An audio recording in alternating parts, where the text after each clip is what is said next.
ভারতের দক্ষিণী সিনেমার ইন্ডাস্ট্রির জনপ্রিয় অভিনেত্রী প্রজ্ঞা নাগরা তামিল সিনেমা দিয়ে অভিনয় ক্যারিয়ার শুরু করেছিলেন।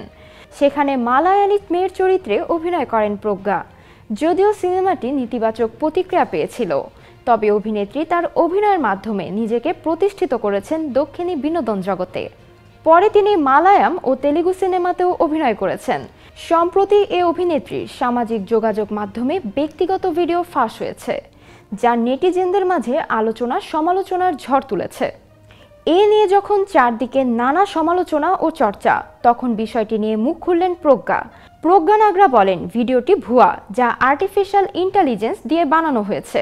এ নিয়ে সামাজিক যোগাযোগ মাধ্যম এক্স হ্যান্ডেলে নিজের হতাশা ও ক্ষোভ জানিয়েছে অভিনেত্রী। গত শনিবার বিকেল 3:30টার দিকে এক্স হ্যান্ডেলে প্রজ্ঞা নাগরা লিখেছেন, এখনও আমার কাছে বিষয়টি বিশ্বাসই হচ্ছে না, মনে হচ্ছে একটি খারাপ স্বপ্ন দেখছি, হয়তো এখনই জেগে উঠব। তিনি বলেন, প্রযুক্তির উদ্দেশ্য ছিল মানব জাতিকে সহায়তা করা এবং আমাদের জীবনকে দুর্বিষহ না করে তোলা। অথচ এআই প্রযুক্তির মাধ্যমে যারা এ ধরনের কন্টেন্ট তৈরি করেছেন এবং তা ছড়িয়ে দিচ্ছেন, তারা মূলত এসব কোনো বাজে উদ্দেশ্য নিয়ে করেছেন। প্রার্থনা করি এই অগ্নি পরীক্ষা যেন আর কোনো নারীকে দিতে না হয়। নিরাপদে থাকুন সবাই।